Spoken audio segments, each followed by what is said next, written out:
What if one of America's most dangerous new weapons in the Iran war was not an F-35, not a Tomahawk, but a low-cost one-way drone built to strike fast and hit hard?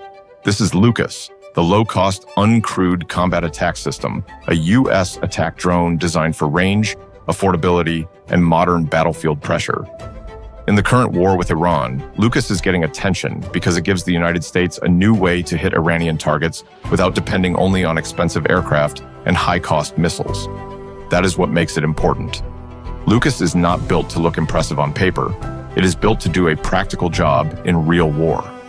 As a one-way attack drone, it flies toward its target and does not return, which makes it cheaper, simpler, and easier to deploy in larger numbers. Instead of risking a high-value platform in every strike, the U.S. can use systems like Lucas to pressure enemy defenses, expand strike options, and lower the cost of sustained operations.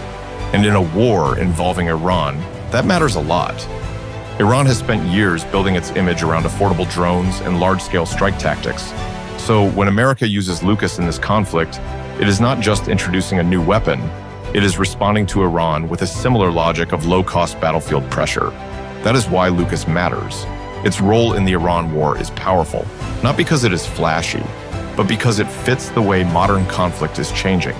It shows that the United States can now use low-cost, one-way attack drones as part of a real operational strategy against Iran, and that could shape how future wars in the region are fought. If you want more breakdowns on the weapons reshaping the US-Iran war, subscribe now, because modern warfare is changing fast, and the smartest weapons are not always the most expensive ones.